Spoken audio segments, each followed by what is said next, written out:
Shalom Bapak Ibu Saudara, kita melanjutkan studi kita kristalisasi, dan kali ini kita masuk ke dalam tema dari 1 Tawarik 17, di mana ini berawal latar belakangnya bahwa Daud itu merasa bagaimana ya, hati nuraninya tersentuh lah begitunya. Dia bilang di ayat 1 pasal 17, lihatlah aku ini diam dalam rumah dari kayu aras, padahal tabut perjanjian Tuhan itu ada di bawah tenda-tenda. Dia bicara begitu kepada Nabi Nathan, dan Nathan tahu bahwa itu bagus ya, lakukan, kata Nathan, segala sesuatu yang dikandung hatimu, sebab Tuhan menyertaimu. Jadi di dalam hati Daud, dia ada suatu kerinduan untuk membangun tempat perhentian bagi tabut perjanjian Tuhan. Karena selama dari mulai dibuat oleh Musa di padang gurun, itu tabut itu kan berpindah-pindah terus ya, dengan kemah Musa pada waktu itu kan. Jadi Daud merasa ya ada kerinduan dia untuk membangun bait suci sebagai tempat kediaman tetap bagi tabut perjanjian itu. Ini yang melatar belakangi Tuhan memberikan janji kepada Daud ya. Untuk yang pertama, ini janjinya ada di situ dikatakan Tuhan menyertai ya, dia membuat nama Daud seperti nama orang-orang besar. Dia menentukan tempat bagi umatnya Israel ya. Dan ada janji yang sangat penting yang justru menjadi pokok lah tema dari kitab Tawarik ini ya. Yaitu perjanjian Daud, di mana Tuhan menjanjikan suatu keturunan ya. Kalau kita melihat di ayat yang ke-10 ya, juga aku beritahukan kepadamu Tuhan akan membangun suatu keturunan, artinya suatu dinasti, ini lebih tepat. Karena artinya keturunan itu semuanya, keturunan Daud itu raja-raja yang memerintah atas Israel. Ini perjanjian dinasti, perjanjian Daud lah ya, bahwa kingdom ya, kingship ya, begitu ya. Suatu perjanjian bahwa Daud dan keturunannya akan terus memerintah sebagai raja di Israel. Itu satu ya. Yang kedua, karena keinginan Daud ini untuk membangun bait suci, tapi ternyata Tuhan bilang dia sebagai prajurit sudah banyak menumpahkan darah. Jadi Tuhan bilang tidak bisa. Tapi Tuhan akan bangkitkan anaknya, yaitu Salomo, yang akan membangun bait itu ya. Tapi yang mengenai dinasti ini, karena ternyata kan kita tahu kerajaan itu di tangan Salomo ya, karena penyembahan berhala dia pecah. Yang kerajaan selatan itu yang Daud dan Benyamin, suku Yehuda dan suku Benyamin itu kerajaan Daud, keturunannya memang dia memerintah, tapi toh kan tahun 586 sebelum Masehi dia dibuang juga. Kerajaan yang utara ini lebih cepat lagi. Tahun 722 sebelum Masehi udah dibuang ini, yang 10 suku ini ke Asur, yang selatan ini yang Daud ke Babel.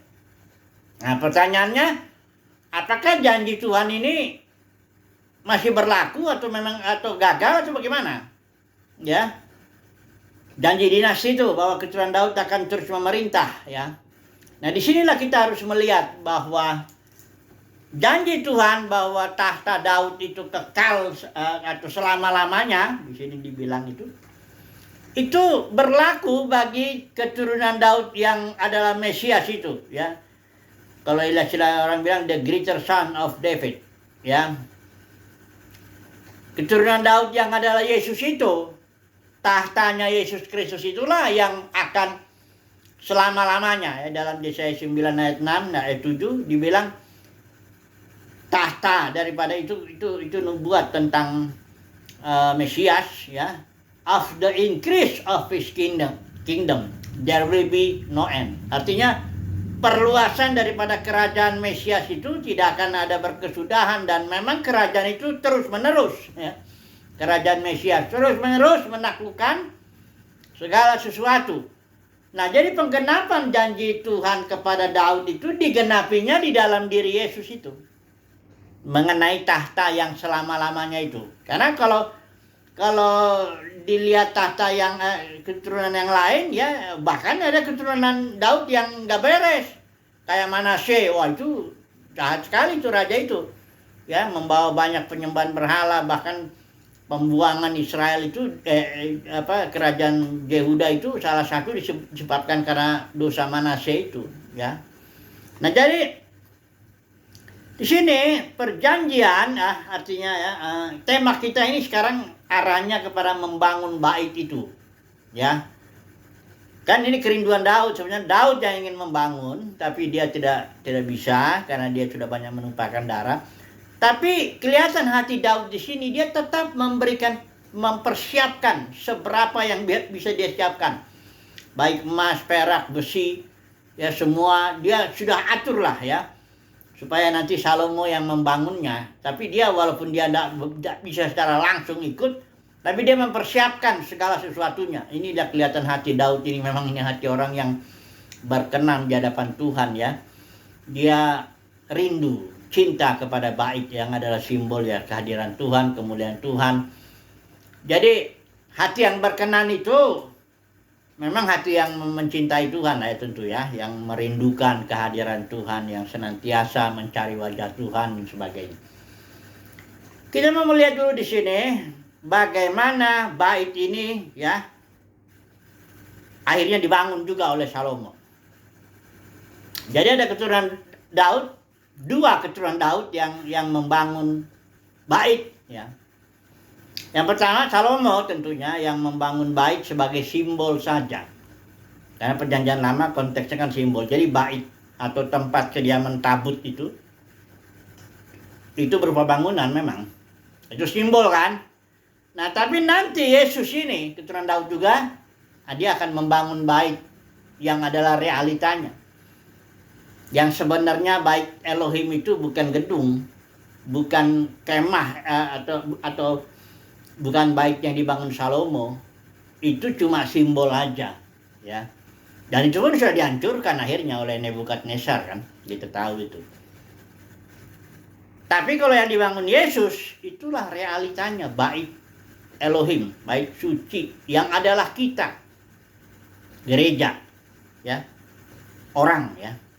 Nah, kita mau belajar ini nanti bagaimana caranya atau proses pembangunan bait, baik yang oleh Salomo maupun yang oleh Yesus. Yang oleh Salomo kita nggak belajar dulu detail karena nanti kita ada, ini kan dua tawarik, ada bait yang dibangun Salomo yang memang harus kita pelajari karena itu walaupun itu dirancang oleh Daud ya. Dengan kemah Musa ada beberapa perbedaan ya. Kayaknya ini diperbanyak gitu loh ya.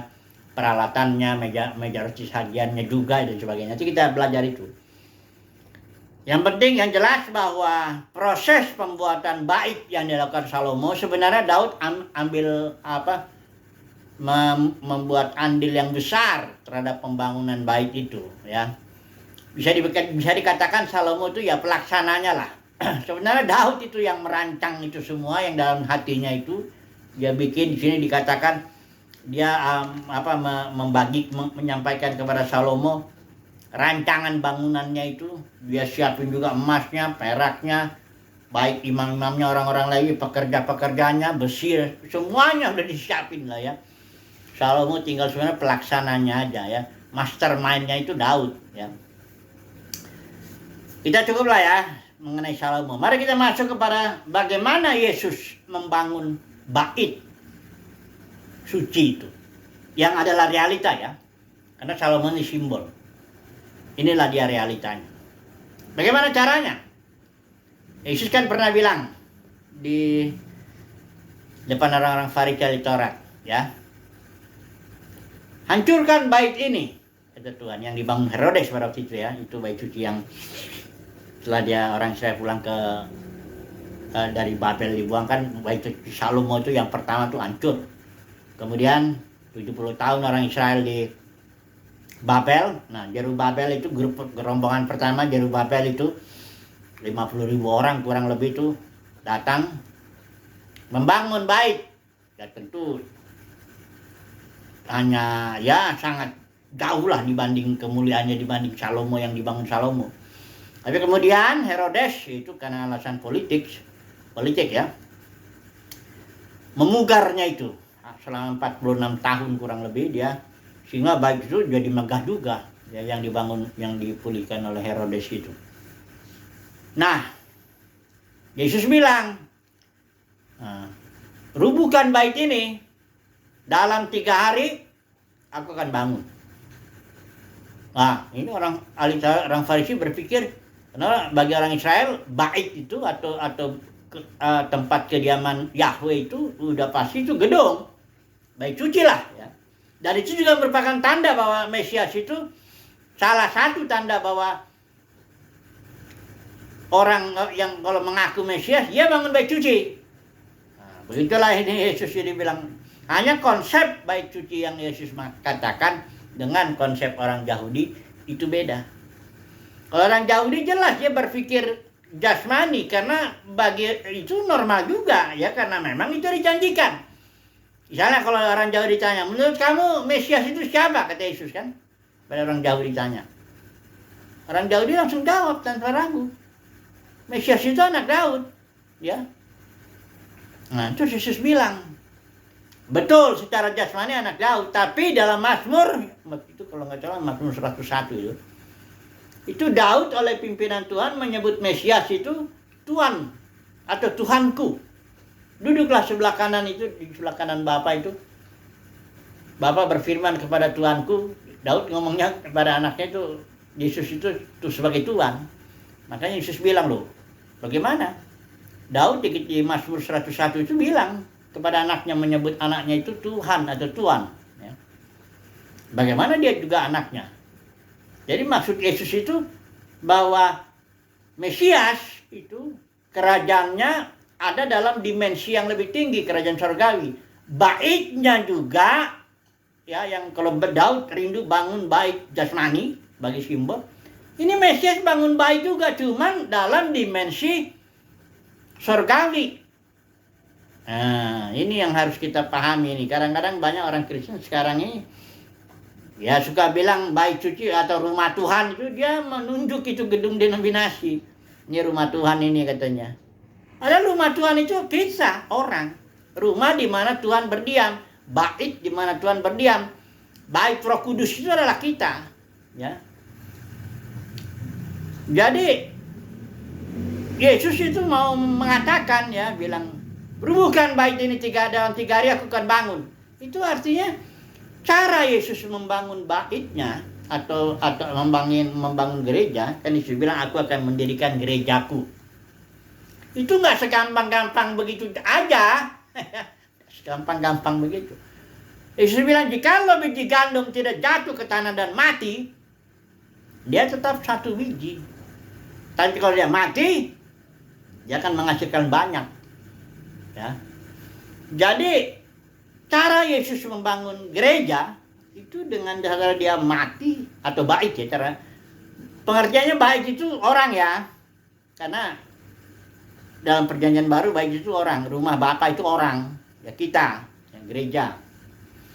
Jadi cara membangun Yesus itu dia mati, setelah itu dia 3 hari mengalahkan maut, alam maut itu ya. Dia bangkit, duduk sebelah kanan, turun Roh Kudus. Nah, ini dia komunitasnya itu, 120 orang.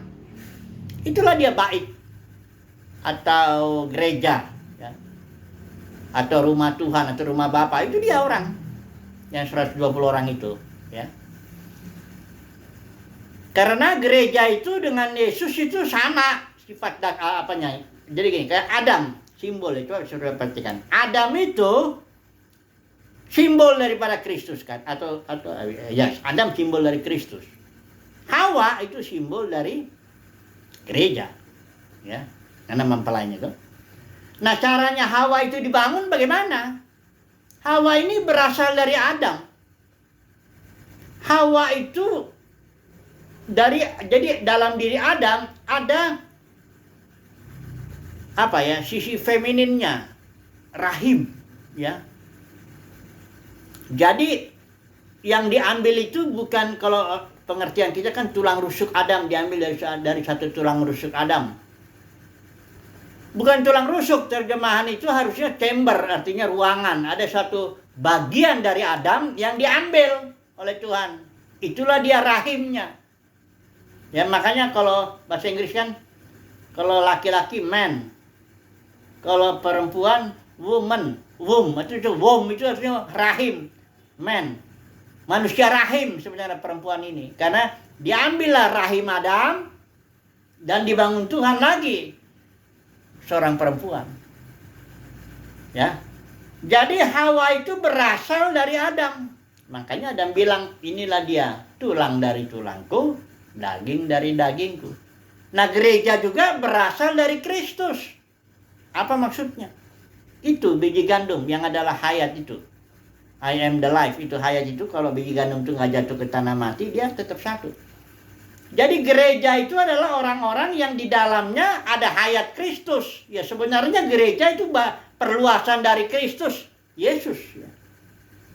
Karena gereja ini kalau tidak ada hayat di dalamnya, ya alias lahir baru bilang itu bukan gereja. Gereja itu berasal dari Kristus, Yesus itu.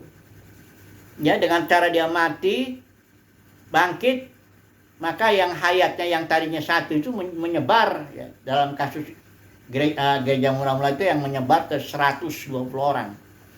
Jadi biji gandum yang tadinya satu jatuh mati, turun dia menjadi 120 orang, 120 biji gandum, kira-kira begitu.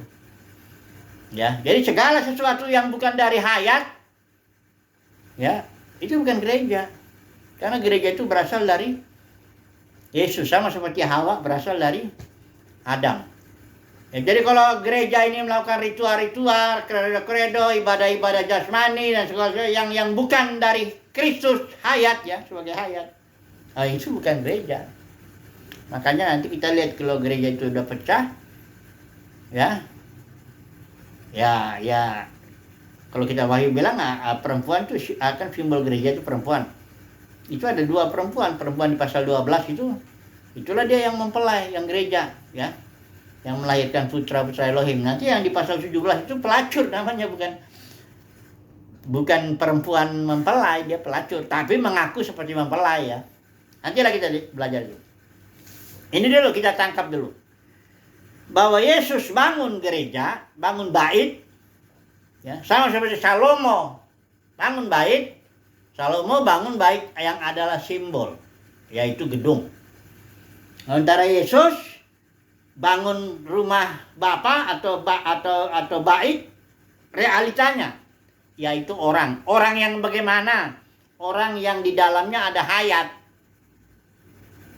Karena harus itu. Karena biji gandum itu kalau dalam ndak ada, itu berarti bukan gereja. Ya. Sekali lagi ya, berarti gereja bukan gedung, jelas. Gereja juga bukan orang sembarang orang yang ngaku KTP-nya Kristen, itu bukan begitu juga. Ya. Gereja itu ya orang yang di dalamnya hayat berkuasa, memerintah, mengatur. Ya. Itu gereja baru. Ya, kalau yang nggak begitu bukan gereja aja, ya. Ya. Nah, coba dulu kita melihat kita ini sekarang, ya. Ini yang kita bicara gereja lah. Kita kan juga bangun gereja harusnya, ya. Kalau Yesus tugasnya sudah selesai, dalam arti dia sudah bangun gereja. 3 hari mati bangkit, ya. Sebagai biji gandum, sudah melahirkan 120, ya. Sekarang tinggal kita ini, para pemimpin, khususnya ya para pemimpin, ya. Sebenarnya, ini yang mau saya bicarakan ini, ya. Kita sebagai Tuhan Yesus kan kasih itu rasul, nabi, penginjil, gembala, pengajar untuk memperlengkapi gerejanya itu, orang-orang kudus, supaya pada gilirannya orang-orang kudus ini membangun. Coba kita baca aja lah, ya. Efesus pasal 4 itu. Sekarang kita masuk aplikasi ya. Masih ada waktu kita aplikasi bagaimana membangun gereja. Kira-kira begitulah ya aplikasinya. Saat ini kita kan membangun gereja. Sama seperti Shalom membangun bait sebagai simbol apa? Bait sebagai simbol, itu gedung. Kita ya jangan kayak Salomo ya, kalau ada orang kadang-kadang di dalam Kristen mau melayani terus langsung mikir gedung aja. Bangun gedung, menarik murid. Ini nanti saya mau bilang ini. Itu gereja mula-mula enggak, para pemimpinnya enggak ada yang digerakkan Tuhan bangun gedung. Karena gereja itu orang, organisme, tubuh ya. Bagaimana cara membangunnya? Ini yang mau kita pelajari sekarang ini ya. Supaya kita sebagai para pemimpin, katakanlah begitulah, yang punya karunia apa, Rasul Nabi pengajar itu. Ya kita tahu caranya bangun gereja, jangan salah. Nanti ternyata kita bangun kerajaan sendiri, bangun denominasi, bangun ministry sendiri, apa semuanya serba sendiri lah. Bukan bangun gereja itu. Malah memecah tubuh gereja, tubuh Kristus ya. Coba dulu kita baca dulu Efesus 4 ini, bagaimana caranya ya membangun gereja. Nanti kita baca juga Kolose pasal 2. Ini Efesus dulu lah ya, yang pasal 4 itu. Beginilah caranya seharusnya membangun gereja itu. Coba kalau Yesus, kalau dikandung nggak jatuh ke tanah dan mati, Yesus nggak bisa bangun gereja ya. Jadi sebagaimana Yesus bangun gereja itu dia dengan mati, memang kita juga harus begitu ya. Mati bersama Kristus, baru kita bisa bangun gereja. Kalau enggak, kedagingan kita yang hidup, kita narik murid, bangun gedung, bangun denominasi, bangun udah kacau itu, kerajaan sendiri, udah kacau itu. Saudara kita lihat Efesus 4. Dan dia sendiri sesungguhnya telah memberikan para rasul, para nabi, para penginjil, dan para gembala, bahkan para pengajar. Untuk, nah ini dia, menyempurnakan orang-orang kudus bagi pekerjaan pelayanan, bagi kebangunan tubuh Kristus ini. Jadi para pemimpin itu hanya memperlengkapi, menyempurnakan, atau lebih tepat lagi mensuplai hayat Kristus. Supaya pada gilirannya orang-orang kudus yang membangun tubuh Kristus ya. Nah, bagaimana caranya ini? Lebih jelas dari Kolose ini. Peranan pemimpin ini kelihatan di sini nih. Kolose 2 ayat 19. Saya baca ya. Ini saya pakai ILT ya. Saya pakai ILT. Kolose 2 ayat 19. Dan apakah perlu dari ayat 18? Enggak usah, 19 saja ya. Dan yang tidak berpegang teguh pada kepala, yang daripadanya seluruh tubuh melalui sendi-sendi dan urat-urat. Ini dia peranan pemimpin di dalam tubuh itu. Ini pemimpin organisme ya, bukan pemimpin organisasi, bukan pemimpin denominasi, tapi ini pemimpin organisme. Karena gereja adalah organisme, gereja adalah tubuh ya. Perhatikan ini ya, dan yang tidak berpegang teguh pada kepala, yang daripadanya seluruh tubuh melalui sendi-sendi dan urat-urat, karena ditunjang dan diikat bersama, tumbuh dengan pertumbuhan yang dari Elohim. Ini pertumbuhan gereja juga di sini, perhatikan ya. Tumbuh, ini saya sudah istilah Yunaninya ini coba dulu ya. Ini kadang-kadang saya catat juga di sini supaya maksudnya supaya kita bisa memahami ya. Coba dulu ya, Kolose. Mudah-mudahan saya catatnya di sini ya. Nah, mana dia? Nah ini dia. Kolose 2 ayat 19 ini bagian terakhir itu. Ya, dalam terjemahan ILT, tumbuh dengan pertumbuhan yang dari Elohim. Ini istilah Yunaninya, ini ungkapan Yunaninya gini. Auxano ho auxesis hoteos. Artinya ini mempertumbuhkan pertumbuhan Elohim. Mempertumbuhkan, atau terjemahan yang literal itu may increase with the increase of God. Artinya hayat atau biji gandum yang dalam gereja itu Itu yang dimaksud, yang harus dibikin dipertumbuhkan oleh peranan para pemimpin itu. Pemimpin organisme ya. Nah, kalau dalam Kolose 2:19 kelihatan peranan ini sebagai urat-urat dan sendi-sendi. Di sini dibilang menunjang atau mensuplai, ya. Jadi peranan pemimpin organisme itu mensuplai hayat Kristus kepada tubuh, mengikat tubuh juga. Di sini sebabnya harus diikat bersama, ya, supaya anggota-anggotanya jadi menyatu, ya, tidak berpecah. Jadi peranan pemimpin di sini, urat-urat dan sendi-sendi, dia harus mati bangkit seperti Yesus juga bersama dengan Kristus. Mati terhadap kedagingannya, diremukkan, dihancurkan sehingga kita bisa mengalirkan hayat Kristus. Kalau istilah Watchman ini dia ada judulnya di bukunya gini, remuknya insan, keluarnya roh. Maksudnya manusia lahiriah ini yang remuk, hancur, maka manusia batinia itu yang ada biji gandumnya di dalam ini, yang ada hayat Kristus, ini bisa ngalir. Itulah dia, baru orang itu bisa bangun gereja. Kayak Maria cuma memecahkan buli-buli di kaki Tuhan Yesus, harum begitu, ya.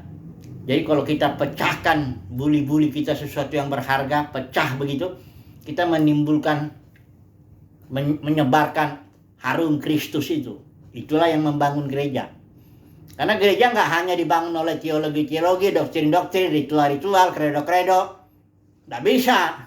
Gereja hanya bisa dibangun oleh hayat Kristus. Ya, mempertumbuhkan pertumbuhan Elohim itu ya, membagikan hayat Kristus.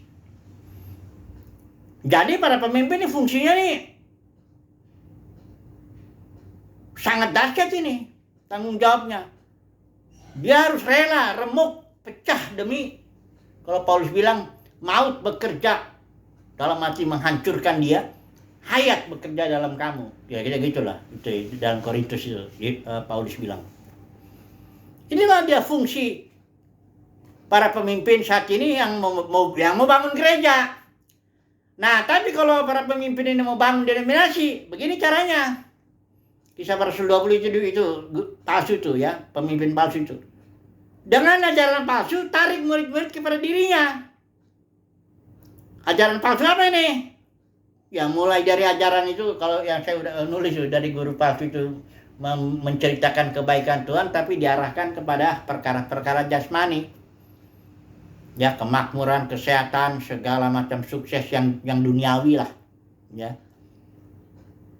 Bukan berarti Tuhan gak peduli dengan kebutuhan kita, peduli. Tapi kerajaan sorga ingat, bukan soal makan minuman, ya. Kerajaan sorga damai sejahtera, sukacita oleh Roh Kudus dalam batin, ya. Saudara lihat yang Yesus beritakan itu, kebahagiaan itu Matius 5 itu semua terkait dengan hal-hal batinia.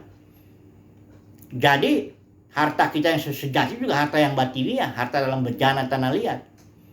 Jadi kalau guru palsu itu dia selewengkan itu, ya. Dengan maksud apa? Untuk narik murid-murid kepada dirinya. Jadi guru palsu itu ngajarin yang palsu untuk narik murid-murid kepada dirinya. Ujung-ujungnya juga narik dia juga. Untuk apa? Untuk bangun kerajaan sendiri, denominasi sendiri, aliran sendiri, gitu, ya. Jadi dia narik orang kepada dirinya gitu, sehingga umat Tuhan jadi fokus kepada gedung, kepada para pemimpin, kepada program-program, kepada organisasi begitu. Ya, kalau pemimpin organisme enggak, dia remuk, dia hancur, dia jadi budak gereja, dia memperlengkapi, membagikan hayat atau harum Kristus itu. Memang mesti mati kok. Kita harus mati bersama Kristus, bangkit bersama Dia. Baru kita bisa bangun gereja. Ya. Banyak orang merasa masuk dalam dunia pelayanan dalam kekristenan, langsung dia bangun, narik orang, kumpulin, ya. Dia sangka dia bangun gereja, padahal dia sedang bangun kerajaan sendiri. Denominasi itu kerajaan manusia itu. Dia bukan bangun gereja, malah mecah gereja. Ya. Hati-hati nih, ya. Bangun gereja itu nggak segampang. Kalau bangun denominasi barangkali ya asal, apalagi kalau kita punya uang, bikin kebaktian, ambil dulu undang-undang pokok yang lucu, kotak-kotak. Nah, yang kalau pulang kasihlah sedikit makanan apa-apa, datang orang. itu terus bangun gereja, begitu namanya? Bukan. Bangun gereja tuh dibutuhkan orang yang remuk, hancur. Kayak Yesus, biji gandum jatuh ke tanah mati, baru dia bisa bagikan hayat itu. Ya, enggak segampang ya. Kalau bangun denominasi emang gampang. Bangun kerajaan sendiri ya memang nggak terlalu sulit. Bahkan itu malah dijadikan bisnis yang hebat itu. Bisnis bangun bait suci. Bisnis bangun gereja. Nah itu kacau itu, ya. Oke lah, ya. Jadi simpulannya, Salomo bangun bait yang adalah simbol. Yesus bangun bait yang adalah realita, yaitu gereja. Dengan cara kayak biji gandum, mati bangkit, ya. Kita juga di sini para pemimpin, kalau mau bangun gereja harus mati bersama dengan Kristus, ya. Kita membagikan hayat, memperlengkapi saja, mensuplai, ya. Jangan narik murid pada diri kita, apalagi narik duitnya, apalagi nanti bangun gedung, memperkaya diri. Oh, itulah. Nanti penghakiman Tuhan lah itu kalau yang begitu. Oke, haleluya. Amin.